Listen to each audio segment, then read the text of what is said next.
Okay, good morning students. Welcome on the platform of RPS online classes.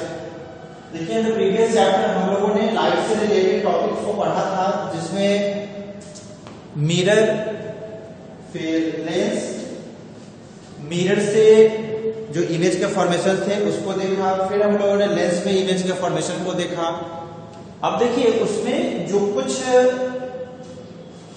Phenomenon था, उस phenomenon में जो सबसे पहला फेनोमेनन हम लोगों ने रिफ्लेक्शन का देखा था, उसके बाद रिफ्रैक्शन का देखा फेनोमेनन।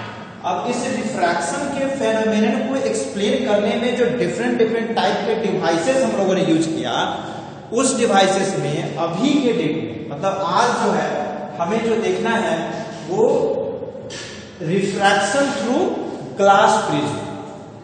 अब यहाँ प्रिज्म क्या होता है इस चीज को पहले समझिए। देखिए जिस तरीका से हम लोगों ने मिरर की बात किए थे कि सॉफ्ट स्मूथ रिफ्लेक्टिंग सरफेस होता था, उसे जब हम लोगों ने पॉलिश किया तो वह बन गया था mirror. When a smooth reflecting surface polish from one side, then that is named as mirror. If the surface is spherical, then that will be a spherical mirror, or the surface is plane, then that will be the plane mirror. But today we are going to just explain about the behavior of refraction या behavior of prism when white light is passing through them. यहाँ refraction का actual meaning क्या है, तो देखिए जब पहले देखिए कि प्रिज्म क्या है। यह प्रिज्म क्या होता है, तो इसे कह रहे हैं प्रिज्म एक ट्रांसपेरेंट मटेरियल। तो खासकर ट्रांसपेरेंट मटेरियल में पहला नाम किसका आता है, ग्लास का आता है। एक प्रिज्म ट्रांसपेरेंट मटेरियल होगा जो ग्लास का बना हुआ होगा। Prism is a transparent material which is bounded by three sides, in which at least two sides will be inclined to each other।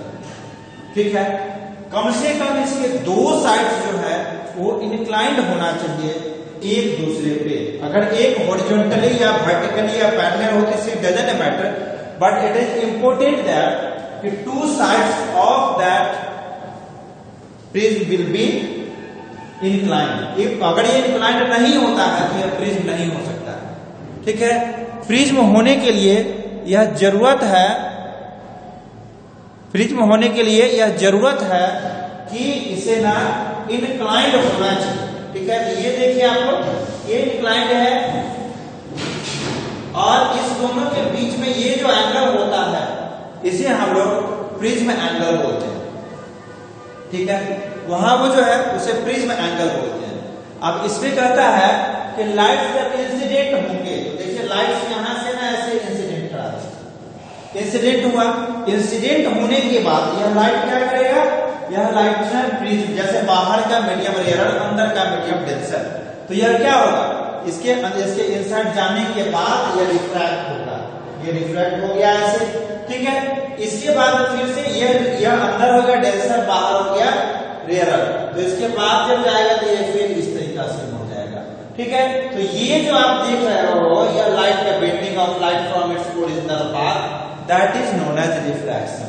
तो जब यह व्हाइट लाइट किसी प्रिज्म से होकर के पास करेगा तो उस वक्त इसका रिफ्रैक्शन होना है। और रिफ्रैक्शन होने का जो तरीका है, जो पाथ है, वो इस तरीका का होगा। तो यहां से जब लाइट इधर आएगा, पास करेगा, तो पास करने के बाद जो इस साइड जो इसका फॉर्मेशन होगा, जहां जिस प्लेस पर यह लाइट व्हाइट लाइट दिखते हैं उसे हम लोग स्पेक्ट्रम बोलते हैं। और इसको डेफिनेशन में बोल सकते हैं, when white light is passing through a prism, after the dispersion it will form a sequence of colors। ठीक है, sequence of colors that will be the 7 constituent color of a white light। एक white light का 7 constituent colours होंगे, जिसे ना हिंदी में हम लोग बैनिया पिनाला और इंग्लिश में हम लोग विबजियोर बोलते हैं।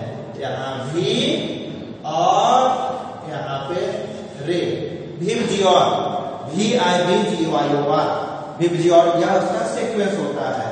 तो इसके जो कभी कभी तुम्हारे ऑब्जेक्टिव तुम्हारे एग्जामिनेशन में इसका यह पूछता है कि इसके सीक्वेंस क्या होते हैं। तो सीक्वेंस इसका VIBGYOR विबजियोर इस टाइप से होगा, या हिंदी में बैनिया पिनाला होता है।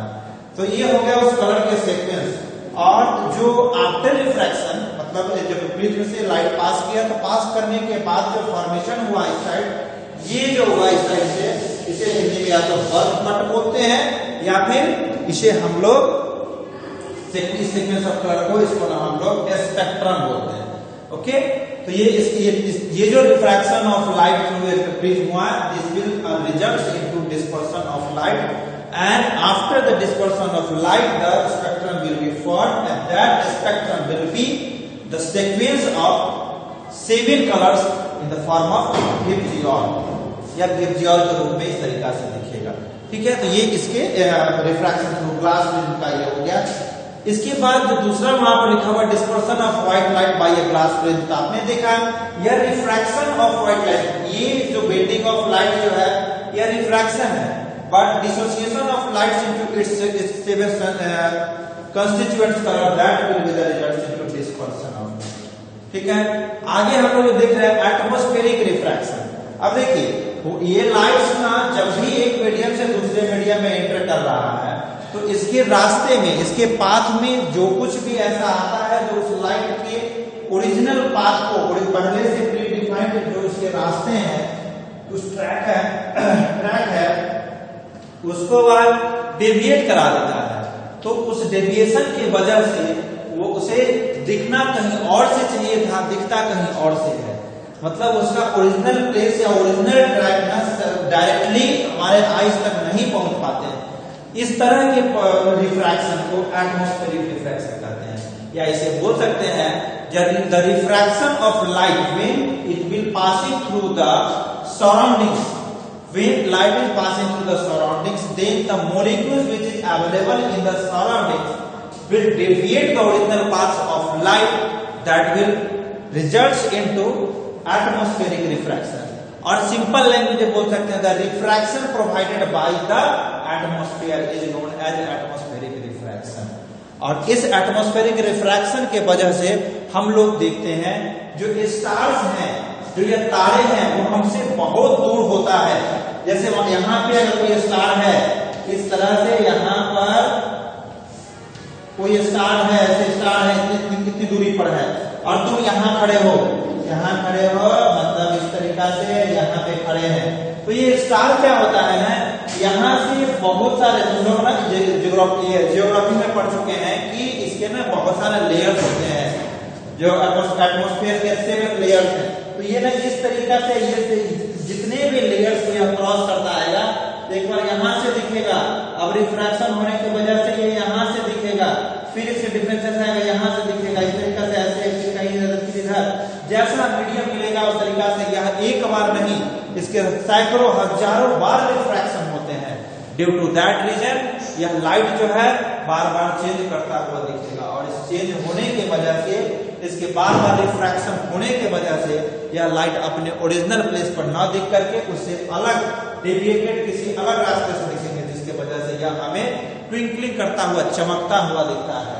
तो दूसरा जो advance sunrise and delayed sunset है, तो देखिए एक क्या होता है, यहाँ पर हम लोग देख सकते हैं कि एक यहाँ बेसिस ये है, देखिए बताते हैं कि अगर ऐसा होता है, यह जो अर्थ है जहाँ पे हम लोग अगर है, तो सनराइज और सनसेट के बारे में तो तुम लोग जान चुके हो कि जो सनराइज है यह कब होता है, तो जब अर्थ ना अपनी चक्कर पूरा करते हुए उसके सामने आता है, क्योंकि सन तो रेस्ट में है, वह तो लोकेशन में अपनी जगह पे है, और उसका परिक्रमा तो यह अर्थ कर रहा है, तो यह जब लोकेट करते हुए उसके सामने आने वाला रहता है, उस समय जैसे यह अर्थ है, ये अर्थ है, तो अर्थ का ये क्या हुआ, ये वाला अर्थ का ओरिजिन हुआ इसका। अब इस ओरिजिन से मान लेते हैं यहाँ पे सन जो है, जैसे सन यहाँ अगर सन है इस तरीका से सन है, तो इसकी लाइट तो इधर ही आनी चाहिए, इधर वाले आदमी को तो नहीं दिखना चाहिए, बट ये क्या होता है, ये यहाँ जैसे ही सन पहुंचता है, तो इसके वजह से इसके इधर जो लाइट कैसे जा रहा है, तो एटमॉस्फेयर में अवेलेबल डस्ट के वजह से, एटमॉस्फेरिक रिफ्रैक्शन के वजह से यह लाइट रिफ्लेक्ट होकर के यहाँ आने लगता है। इस तरीका से हम लिखते हैं, मतलब सनराइज नहीं हुआ, सन इस हॉरिजॉन को पार करता, इस साइड आता, तब यहाँ के लोगों को, जैसे यहाँ जो लोग है इसे यह सन जब इस हॉरिजॉन को पार कर जाता है यहाँ पर तभी लिखना चाहिए था, लेकिन ऐसा नहीं होकर के यह सन यहीं पहुंचा है और इसके लाइट क्योंकि चारों तरफ से ये बिखर रहे हैं, तो इसका जो मॉलिक्यूल्स जो अवेलेबल है जो सराउंडिंग में एटमॉस्फेयर में है उसके वजह से इसका एटमॉस्फेरिक रिफ्रैक्शन हो गया और यह लाइट यहाँ से बेंड होकर के यहाँ इसे सनराइज होने से पहले ही दिख रहा है।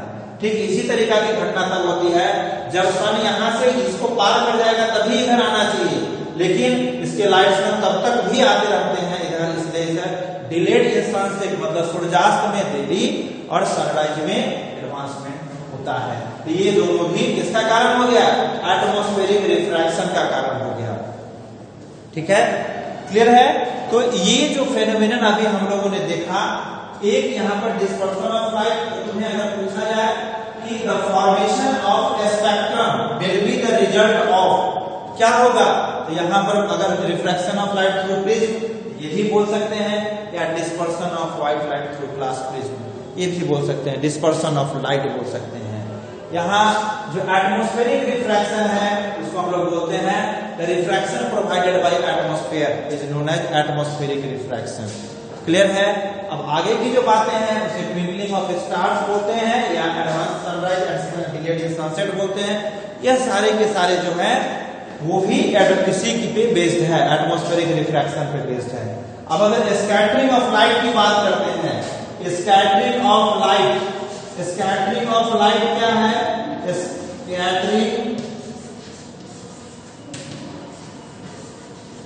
स्कैटरिंग ऑफ लाइट, यह स्कैटरिंग ऑफ लाइट एक्चुअली ये है कि देखिए जो जितने भी लाइट्स ना प्रिज्म से होकर के पास करते हैं उसमें सबसे ज्यादा डेविएशन किसका होता है, आप देख सकते हो सबसे ज्यादा डेविएशन जो है वो होता है वायलेट लाइट का, ब्लू लाइट का।